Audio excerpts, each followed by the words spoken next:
یہ حضرت عبداللہ ابن مسعود سے رضی اللہ تعالی عنہ، یہ بھی مسلم شریف کی روایت۔ حضور فرماتے ہیں ما بعث اللہ من نبی فی امتہ قبلی الا کان لہ حواریون و اصحاب۔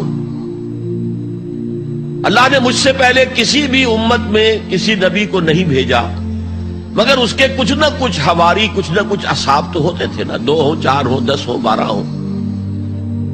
حضرت عیسیٰ کے حواری 12 تھے، ایمان لانے والے کل کہتے ہیں 72 تھے، بہرحال کچھ نہ کچھ ساتھی، حواریون و اصحاب یاخذون بسنتہ ویقتدون بامرہ۔ وہ کیا کرتے تھے؟ وہ حواری اور صحابہ اپنے نبی کی سنت کو مضبوطی سے پکڑ لیتے تھے اور انہی کے احکام کی پیروی کرتے تھے۔ یقتدون بامرہ، اقتداء کرتے تھے، پیروی کرتے تھے۔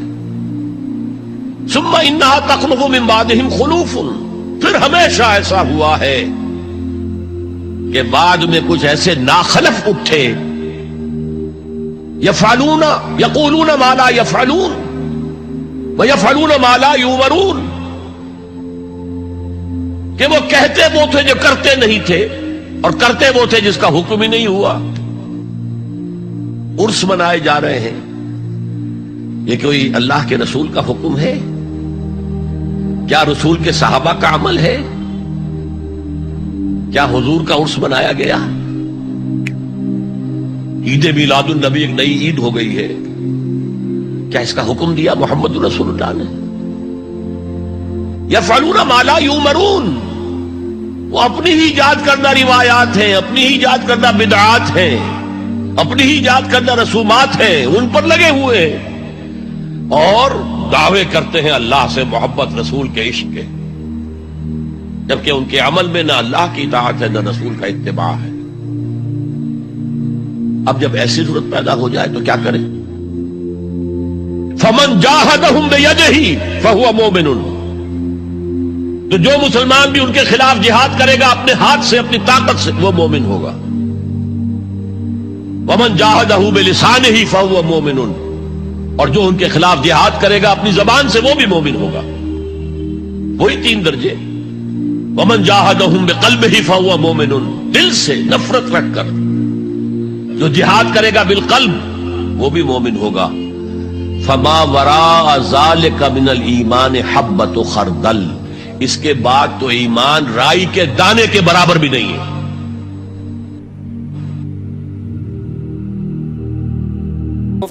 حضرت سیدہ عائشہ صدیقہ رضی اللہ تعالی عنہ ارشاد فرماتی ہیں کہ شعبان کی 15ویں رات تھی، یعنی شب برات کی رات۔ فرماتی ہیں شعبان کی 15ویں رات تھی، میں نے اچانک نظر ڈالی تو حضور میرے بستر میں تھے، پھر میری نظر پڑی تو حضور نہیں تھے۔ میرے دل میں گمان آیا، خیال آیا کہ شاید کسی اور زوجہ کی طرف حضور کا میلان طبع ہو گیا ہو، وہاں تشریف لے گئے ہو۔ فرماتی میں اٹھی باہر گئی تو نبی کریم علیہ السلام جنت البقیع میں تھے، قریب ایک جگہ پہ حضور دعائیں مانگ رہے تھے۔ فرماتے میں گیا تو حضور فرمانے لگے ابو بکر کی بیٹی تو نے کیا گمان کیا کہ اللہ کا رسول تیری حق تلفی کرے گا؟ عرض کی حضور آپ مالک ہیں، کہیں اور جانا چاہیں تو میری طرف سے پابندی نہیں۔ کہتی ہے وہاں کھڑے کھڑے میرے رسول کریم نے بیان فرمایا، یہ ترمذی کے لفظ ہیں۔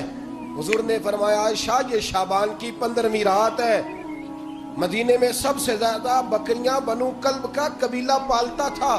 فرمایا آج کی رات بنو کلب کے قبیلے کی بکریوں کی تعداد کے مطابق اللہ میری امت کے لوگوں کی بخشی فرما دے گا۔ یہ وہ رات ہے۔ جناب عائشہ صدیقہ رضی اللہ تعالیٰ عنہ نے بات رات کو سنی تنہائی میں نبی پاک سے، رات کو تنہائی میں حضور سے سنی۔ سویرے جناب عائشہ نے کل امت کو بتائی۔ اگر یہ بات اہمیت والی نہ ہوتی تو بی بی صاحبہ آگے روایت کرتی، یہ کتابوں میں آتی، یہ لوگوں کو بتاتی۔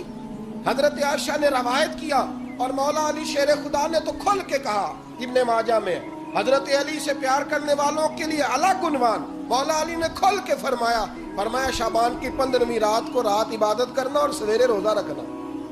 حضرت علی کے لفظ بائی نہیں سیاستہ میں، رات کو عبادت کرنا، دن کو روزہ رکھنا۔ ویسے تو رب کریم ہر روز تہجد کے وقت پہلے آسمان پر نزول اجلال فرماتا ہے اور لوگوں کو فرماتا ہے کوئی بخشش مانگنے والا؟ اور فرمایا ہر روز تہجد کے وقت یہ اعلان ہوتا ہے، پر شب برات کو نا شروع رات سے ہی اعلان شروع ہو جاتا ہے۔ ادھر دیکھو میری طرف، مغرب سے اعلان شروع ہو جائے گا۔ اللہ کرے آپ کو سمجھ آئے، اللہ کرے آپ کو۔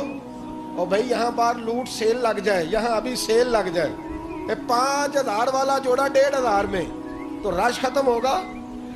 اور بھائی اگر یہ لگ جائے، چلو یہ تو دور کی بات ہے نا، ہم تو لنگر والے لوگ ہیں، اگر لنگر کا اعلان ہو جائے یہ بڑا تگڑا ہے، بڑا تگڑا۔ ہمارے ہاں تو شادی کی روٹی کھلتی ہے تو لوگ آخری روٹی سمجھ کے کھاتے ہیں، یہ تو شاید اللہ ماشاءاللہ یہ آخری ہے، اس کے بعد نہ ملے گی۔ جب اعلان ہوتا ہے اور دعوت ہوتی ہے کہ کھلا ہے جی کھاؤ، کیا حشر ہوتا ہے، کیا انداز ہے۔ مولا علی شیر خدا حدیث روایت کرتے ہیں، رنگ کیا ہے؟ فرمایا باقی راتوں میں نا تھوڑا سا پیکج ہوتا ہے، تھوڑا سا، آخری حصے میں رات کے شب برات کو نا رات چڑھتے ہی اللہ پہلے آسمان پر جو اس کی شان کے لائق ہے نزول جلال فرماتا ہے، اور پہلا جملہ یہ فرماتا ہے کوئی معافی مانگنے والا؟ اللہ کرے آپ کو سمجھ آئے، یعنی معافی دینے والا کہہ رہا ہے چلو آؤ آؤ ادھر آؤ، ذرا معافی مانگو، میں معاف کرنے آیا ہوں، مانگو معافی۔ ہے کوئی معافی مانگنے والا؟ معاف کر دیں گے۔ اور آپ فرماتے ہیں ہے کوئی رزق مانگنے والا؟ وہ جو بڑی درخواستیں دیتے پھرتے ہیں نا مختلف اداروں میں، وہ ایک درخواست نا کل شب برات والی رات بھی دے۔ اللہ کرے آپ کو سمجھ آئے۔ وہ جو کہتے ہیں نا بڑی بڑی کمپنیوں میں نے اپلیکیشن جمع کرائی ہے تو کہیں کام نہیں بن رہا تو نسخہ دے رہا ہوں، ایک اپلیکیشن کل رات بھی جمع کراؤ انشاءاللہ کام بن جائے گا۔ اور میں نہیں کہہ رہا، مولا علی شیر خدا فرما رہے ہیں، اور وہ خود نہیں فرما رہے، وہ نبی پاک کا فرمان نقل کر رہے ہیں، اور وہ رسول اللہ صلی اللہ علیہ وسلم کی بات نہیں بیان کر رہے۔ وہ کہتے ہیں رب فرماتا ہے کوئی روزی مانگنے والا؟ سارے سیٹھوں نوابوں جاگیرداروں کے پاس جا جا کے تھک گئے ہو، ایک دن میرے کہنے پر، ایک رات، ایک دیہڑی ذرا شب برات والی لگا کے تو دیکھو۔ پر شرط یہ ہے کہ یقین کامل ہو، ارادہ یہ، مطلب اللہ معاف کرے آپ نے ناراض نہیں ہونا، لیکن وہ ماحول اس طرح کا ہے کہ شب برات میں ایک دو ساتھی کو کہا رات کو عبادت کر کہتے جی وہ تو ٹھیک ہے پر سویرے چھٹی نہیں، کام کرنا ہے۔ یعنی رب کہہ رہا ہے کہ تو آ جا شب برات کی رات، جو مانگے گا وہ تجھے، لیکن یہ ادھر نہیں توجہ کر رہا، یہ کہتا ہے سویرے 10 بجے دکان نہ کھلی تو مشکل ہو جائے گی، دفتر نہ گیا تو حالات آپ دیکھیں ذرا۔ اب جب یقین اس طرح کا ہو تو پھر تو بھائی ساری زندگی اداروں میں درخواستیں دینی ہے، پھر آپ جیسا آپ کا مزاج ہوگا۔ اللہ تعالیٰ تو بندے کے گمان کے قریب ہے، تو میرے رسول پاک علیہ السلام نے ہمیں یہ میسج دیا، پیغام دیا، فرمائے اس رات جو اولاد مانگے گا رب اسے بھی عطا فرمائے گا، اس رات جو اللہ سے بخشش مانگے گا اللہ اسے بھی دے گا، اس رات جو رب کریم سے عزت مانگے گا اللہ اسے بھی عطا کرے گا۔ شارحین نے لکھا اس رات جو رب سے پردہ پوشی مانگے گا اللہ اسے پردہ پوشی بھی عطا کرے گا، جو جنت کا سوالی ہوگا رب اپنے فضل سے عطا فرمائے گا۔ کوشش فرمائے، کوشش فرمائے۔ 10 محرم کو ہمارے ہاں لوگ جاتے ہیں قبرستان، وہ کسی حدیث سے ثابت نہیں، میں منع نہیں کر رہا، جائیں، 9 محرم کو جائیں، 10 کو جائیں، 11 کو جائیں، 8 کو جائیں، سفر میں جائیں، ربیع الاول میں جائیں، قبرستان میں جب بھی جائیں منع نہیں ہے، لیکن شب برات والی رات تو خود رسول کریم گئے ہیں نا قبرستان۔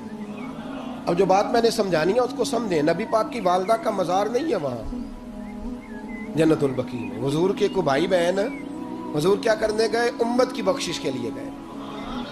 شب برات کی رات لالچی نہ بنے کہ صرف میں نے اپنے لیے روزی مانگنی ہے، کل امت کے لیے مانگے رب کریم سے، مانگے اپنے بھائی کے لیے، مانگے اپنی بہن کے لیے، مانگے اپنے بیٹے کے لیے، مانگے اپنی بیٹی کے لیے، مانگے اللہ کریم۔ یہ مانگنے کی رات ہے۔ پچھلی راتی رحمت رب دی کرے بلند آوازہ، بخشش منگن وارے کارن کھلا جے دروازہ، آئیں اللہ کی بارگاہ میں اس رات کو کھل کے دعا مانگے۔ قبرستانوں میں نا کچھ قبریں ایسی ہیں کہ جو بتاتی ہیں کہ سالوں بیت گئے ہیں کوئی آیا نہیں،